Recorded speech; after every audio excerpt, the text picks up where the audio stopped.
اعوذ باللہ من الشیطان الرجیم بسم اللہ الرحمن الرحیم۔ السلام علیکم ورحمۃ اللہ وبرکاتہ۔ میرے پیارے بھائیوں اور بہنوں، آج ہم بات کریں گے شب برات کے بارے میں۔ میرے عزیز بھائیوں اور بہنوں، آج ہم اس رات کے بارے میں بات کریں گے جس کی حقیقت میں بہت سارے شبہات ہیں اور بہت ساری یقین والی بھی چیزیں، جس کے نام پر جذبات بھی ہے، روایات بھی ہے، لیکن سچ کیا ہے وہ جانتے ہیں۔ شب برات کی حقیقت کیا ہے؟ کیا یہ واقعی تقدیر لکھنے کی رات ہے؟ کیا اس رات میں فرشتے نئے فیصلہ لے کر اترتے ہیں، یا پھر اس رات کا اصل پیغام کچھ اور ہے؟ آئیے جذبات سے نہیں، قرآن اور صحیح احادیث کی روشنی میں سمجھتے ہیں قرآن کیا کہتا ہے اس بارے میں۔ لوگ اکثر سورہ دخان کی آیت پیش کرتے ہیں۔ ہم نے اس قرآن کو ایک برکت والی رات میں نازل کیا، اور آگے ہیں اس رات میں ہر حکمت والا فیصلہ کیا جاتا ہے، لیکن مفسرین کی اکثریت کا اجماع ہے کہ یہاں مراد لیلۃ القدر ہے، نہ کہ شب برات۔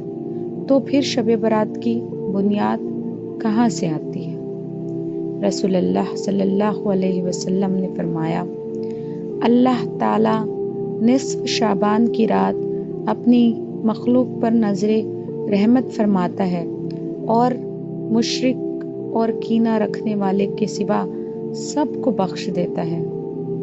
ابن ماجہ حسن روایات۔ سبحان اللہ! سوچئے، رب کریم خود دیکھ رہا ہے اور فرماتا ہے، میں سب کو معاف کرنے کو تیار ہوں، مگر دو لوگ رہ جاتے ہیں، مشرک اور دل میں کینہ رکھنے والے۔ یہاں سے اصل بات شروع ہوتی ہے۔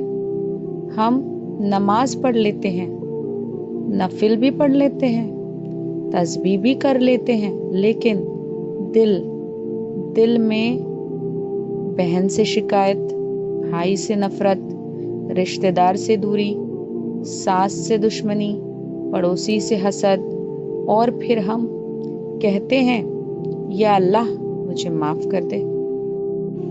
جب تک ہم اللہ کی مخلوق کو معاف نہیں کرتے تو ہم یہ کیسے امید لگاتے ہیں کہ اللہ تعالیٰ ہمیں معاف کر دیں گے؟ یہ اسی پوائنٹ کی طرف اشارہ ہے کہ دو لوگوں کی مغفرت نہیں ہوتی اس رات، ایک مشرک کی جو اللہ کے ساتھ کسی کو شریک کرتا ہے، اور دوسرے اس انسان کی جو کسی کے لیے دل میں کینہ رکھتا ہے۔ اب اس پوائنٹ کی طرف آتے ہیں، کیا اس رات خاص عبادت ضروری ہے؟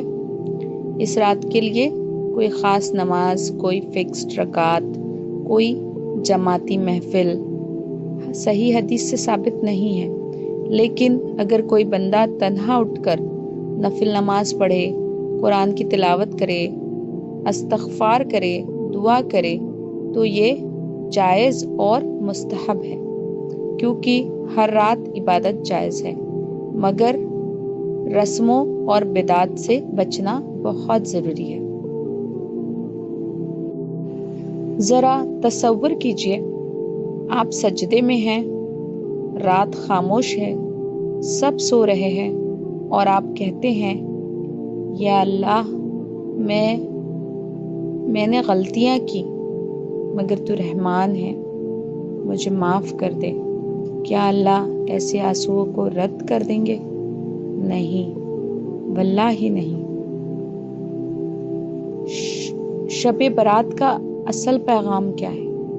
یہ رات پٹاخوں کی نہیں، یہ رات حلوہ بنانے کی نہیں، یہ رات سوشل میڈیا سٹیٹس رکھنے کی نہیں، یہ رات ہے دل صاف کرنے کی، توبہ کرنے کی، رشتے جوڑنے کی، رمضان سے پہلے روح کو جگانے کی۔